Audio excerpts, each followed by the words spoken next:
Mais comment gérez-vous ce doute de soi? Comment vous poussez-vous à prendre la décision? Est-ce parce que vous aviez les bonnes personnes dans votre vie, les bons mentors? Ou était-ce intrinsèquement, comme vous savez, venant de l'intérieur? Même si vous pouviez, même si vous disiez que vous ne pouviez pas le faire, vous avez quand même fait un pas en avant. Mais comment avez-vous continué à avancer? Eh bien, comme étant en théorie, cela m'a maintenu dans la peur pendant tant d'années parce que je faisais quelque chose dont j'étais vraiment malheureux alors que j'avais un rêve. Je savais qu'il y avait beaucoup plus en moi et j'ai l'impression que c'était beaucoup de choses. J'ai l'impression que beaucoup de gens qui m'ont tiré sur mes rochers étaient comme des anges envoyés de Dieu, tu sais, pris pour regarder en arrière maintenant. Et je crois que c'était beaucoup de travail que je fais, que j'ai fait et que je fais constamment pour me maintenir présent et pour être capable de reconnaître ces voix qui arrivent tout le temps, pour reconnaître certaines voix et pour réaliser et reconnaître la vérité. Et la vérité est qui je suis allongé ici et je fais toutes choses. Et Et je l'ai perdu ou l'ai un peu égratigné ou peut-être un fil. J'ai réalisé que ces voix étaient comme une flèche sur la direction que je devais prendre. Je l'ai vu dire que tu ne te détends pas en ligne, Floride. Je me suis agité quotidiennement et j'ai commencé à étudier les livres sur le chemin de l'artiste. Et c'est probablement ce qui a changé ma vie à l'époque où j'ai commencé à enseigner avec la barre de brûlage de pneus sur ce voyage de 12 semaines appelé la journée de l'artiste. Et je l'ai lu et je le recommande à chaque créateur. Cela m'a donné beaucoup de compétences créatives à assembler. Comment les couvrons-nous et les vendons-nous? Je recommande ce cahier d'exercices à tous mes proches. Cela a changé ma vie. Je suis sûrement au chômage la troisième semaine ou le premier tiers. La semaine où j'ai fait ce travail, je suis devenu blogueur de mode. Enfant, je faisais sûrement de l'exercice tous les jours. Pour moi, ça a payé, tout a payé.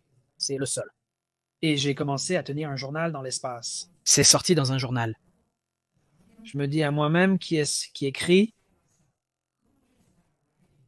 J'ai choisi de me détacher de ma manière de penser, qu'il n'invoque pas ce que je note dans mon journal. Mon cœur. Et je lis ces trucs et mes yeux sont comme qui est-ce?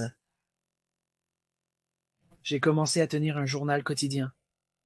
Et la troisième semaine de mon journal, j'ai rencontré Emishi. Ils allaient à la deuxième semaine pour découvrir que René avait reçu ce coup.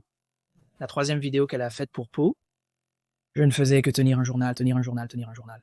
Les personnes qui méditent quotidiennement ont toutes les deux vu cela. Je savais que tenir un journal avait changé ma vie. Et chaque jour, je m'y consacrais en théorie et en pensée. J'avais un siège chaud et je devais écrire à ce sujet tous les jours. Crachant dans mon oreille, c'est effrayant, et si je pouvais l'éviter. Et puis je suis allé écrire à ce sujet. J'ai beaucoup fait pour le repousser en quelque sorte. C'est le sens étroit ici, mais c'est beaucoup plus frustrant que je ne le souhaite dans ma vie que de le faire. C'était plus douloureux de ne pas le faire que de regarder une émission de télévision à ce sujet ou d'essayer. C'est la partie frustrante aussi que je viens de réaliser en le faisant, c'est différent. Pourquoi même dessus? Je suis juste effrayé. Pourquoi? Le faire? Donc, je ne suis pas un défenseur de la course à travers une sphère et de la course à travers le feu. C'était un miracle, à la manière d'un miracle. C'est beaucoup trop sucré. C'est puissant. C'est en quelque sorte pourquoi je vis ma vie. Et j'essaie de partager cela avec tout le monde que je connais. désolé, continuez. Non, non, continuez. Je sens juste que je suis toujours en évolution. Moi, je veux t'aider. Tu sais, quand j'enseignais un tutoriel, je parlais de combien, à quelle hauteur je pouvais grimper cette échelle. J'ai commencé à lire le contenu des fresques. Ce n'est pas notre ville. Les gens n'auraient pas pu les voir. Et j'ai eu beaucoup de, vous savez, dans mon expérience d'enseignement dans ma vie, comme vraiment aimer enseigner, j'ai commencé à tourner, vous savez, j'ai triché toute ma vie pendant 10 ans. Quand j'étais enfant, chaque chagrin sincère dans ma vie.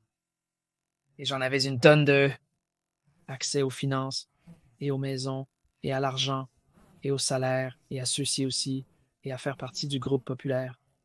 Et genre, juste après avoir réalisé, tu sais, genre, tout ça a été genre vide pour moi. Maintenant, entre mon désir et ma vie, genre, j'ai eu un vertige devant le monde et j'ai dit, oh, c'est donc où ce travail? Ce n'est pas ma seule histoire, elle est déjà triste et vide. J'aimerais avoir une entreprise, de grands emplois, de grandes stars de cinéma que je pourrais choisir. Je voudrais aider à créer un sens, mais ce bonheur ne dure jamais.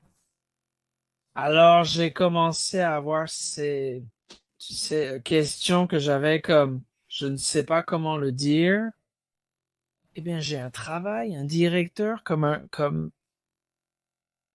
un Deloitte ou une panne ou une réalisation de moi-même.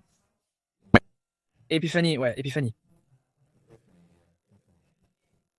Il ne s'agissait plus uniquement de moi. J'ai fini à l'hôpital et je me disais, comment ne suis-je pas ça? Ils ne savaient pas ce qui n'allait pas chez moi. Et ils ont dit que vos reins étaient en train de défaillir. Je veux dire, ils m'ont essentiellement donné 4 heures pour diriger et ils ont appelé, vous savez, le pasteur pour me donner mes derniers sacrements et toute ma famille était là et j'étais allongé sur mon lit de mort, incapable même de bouger et j'ai eu un miracle surnaturel dans l'auberge. C'est là que je vois mon côté de ce miracle qui s'est produit.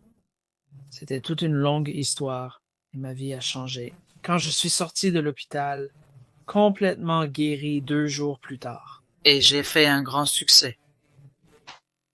J'ai eu un grand moment de changement dans ma vie. C'est un moment super heureux. Ce n'est pas une romance, ni du bonheur ou des célébrités comblées. Ce ne sont pas des voyages, des emplois ou toutes ces belles choses. Je pense que nous sommes dans le bonheur, donc mon travail maintenant est d'aider les autres personnes. Mon travail maintenant est de prendre les enfants à l'université et les étudiants qui viennent, de le faire pour les autres personnes. Vous savez, montrer les mains des autres personnes et les aider à naviguer dans le travail. Et j'étais comme, j'avais ça, vous savez, désolé, je suis les rêves la nuit. Ça semble fou. Je faisais des pièces la nuit. Comme littéralement, j'étais aussi volé, on m'ordonnait d'agir. Au réveil, je notais ces rêves dans un journal. J'ai commencé à écrire ces pensées dans mon journal. Un des rêves que j'avais était la nuit. C'était moi qu'on montrait sur un champ de bataille. Champ, et il y avait des infirmières qui couraient dans le feu pour aider à maîtriser les gens et trouver des soldats, et elles les soulevaient, les sortaient du danger. Et j'ai entendu ces directions spécifiques qu'Alexander Copley avait dit qu'il appelait le chemin à travers, des choses qui sont basées sur l'aide à la lumière pour les personnes souffrantes. J'étais à une production où J'étais, aider les jeunes enfants et on me disait que c'était produire la pièce, c'est exactement là où je devais être. Et puis ma mission de le faire n'était pas en Haïti ou en Afrique ou dans tous ces autres endroits, mais j'ai fini par me précipiter sur scène quand je meurs à la bonne année de l'industrie du divertissement, la position de ma marque. Alors ils ont dit, d'accord, ne pouvez-vous pas simplement les laisser écouter, genre, eh bien, peut-être qu'il y a quelque chose de nouveau ici. Je vais devoir travailler sur mes besoins pour trouver des modèles. Durant mon voyage, je trouverai des modèles en chemin et leur demanderai simplement s'ils acceptaient que je les prenne en photo. Va rencontrer cette agence. J'ai bien ri. Et j'ai essayé de perdre. Et j'ai abandonné ces modèles, genre 3, 4 ans plus tard. Je dirais que je suis en vacances. Nous sommes allés à Paris. Nous sommes allés à la montagne. Mon Dieu, oh là là. Et je suis genre, non, nous sommes juste restés à Los Angeles. Et avons retiré une copie. Le bonjour de l'agent. Je me dis qu'il aurait dû y avoir un magasin. J'ai traîné et recommencé à trouver des murs. Je suis resté dans ma propriété face à l'action. J'ai été incorporé. J'ai obtenu une société à responsabilité limitée, un domaine de marque déposé, et cette ligne était nombreuse. Je n'imagine pas. Avez-vous ouvert le site web après avoir vu les logos de l'étude? Et j'ai pleuré à travers les mains de Strider aussi longtemps que je l'ai toujours su. Je me suis dit que je n'allais pas juste les donner. Je veux tenir leurs mains. Je veux les porter. Et je ne sais pas si je serai capable d'être ces agents qui vont simplement faire ce qu'ils veulent. Je veux les retarder et être un pilier pour eux, et ils ne sont pas au-dessus de moi. Tu viens à moi parce que je connaissais beaucoup sur le business. C'est alors juste là où ces jeunes enfants sont. J'ai donc ouvert le haut et commencé à combler mon manque de talent. J'étais à Winton, Colorado, et j'ai fait irruption pour partir chez Macy's et je me suis approché de cette fille de 14 ans et j'ai dit «Salut, comment tu t'appelles?» Elle me regarde comme «Salut, comment tu t'appelles?» J'ai dit «C'est Tabaville». J'ai dit «Mon nom est Jevon ici». Elle a dit «Ouais, elle est là-bas». En sortant, je me suis demandé si c'était ta fille. Ta fille est une star. Comment es-tu? Elle a 12 ans, rapide et pleine de feu. C'est du talent maintenant, n'est-ce pas, compagnie? Je suis désormais ce jeune talent. Une fois que les racialisés ont commencé à trouver des filles et le bégaiement qu'ils avaient simplement à tenir, ces enfants, et à prendre des photos d'eux, et à les préparer, et les plaçant dans des cages partout dans le monde. Désormais, cette bourgade infernale est le plus grand centre commercial mondial. Et je l'ai commencé quand elle avait 14 ans. Sa mère vivait dans une maison ici et elles ont commencé à préparer des cages partout dans le monde. Et j'ai cette formule où je ferai cela avec chaque modèle que je trouve. C'est ainsi que Waycross est né. Et ma société de gestion a commencé à trouver des talents. Et j'ai simplement dit, je suis Gigi le guide. Et j'avais travaillé avec sa mère, Yolanda, pendant de nombreuses années lorsqu'elle était mannequin. Et j'ai placé Gigi avec des agents partout dans le monde. J'ai aidé Yolanda. Ils ont appelé ces réunions au travail. Et j'ai trouvé la pop star en Jeremy Nees, le prisonnier qui n'est pas filmé en viral. Et puis elle est sortie de prison, a emménagé dans ma maison et m'a réhabilité. Et puis j'ai joué des agents partout dans le monde et fait ce genre de choses. Donc ma spécialité est de la mode. Je n'ai vraiment pas été toutes sortes de filles à l'intérieur de chacune. Et donc je passe ma vie, tu sais. Et tout ce que je fais maintenant est pour aider les gens, vraiment. Même parmi nos gens, et je trouvais compte chaque jour, et les droits de l'homme me couvrent, et j'apprends encore, et je fais des erreurs, et j'essaie juste de garder mon esprit ouvert et de garder les opportunités qui continuent à venir, tu sais. Quels étaient certains des défis que vous avez rencontrés lorsque vous êtes passé à cette nouvelle étape de votre vie où vous avez construit une entreprise et vraiment commencé à aider dans les carrières de tous ces jeunes individus qui évidemment n'avaient pas la bonne représentation? Y avait-il des choses que vous avez dû, parce que vous avez parlé de tous les défis que vous avez eu à traverser votre photographie, du maquillage et de la coiffure à la photographie et à ce chemin de carrière? Mais qu'en est-il des choses plus récentes que vous avez comprises ou que vous avez dû apprendre?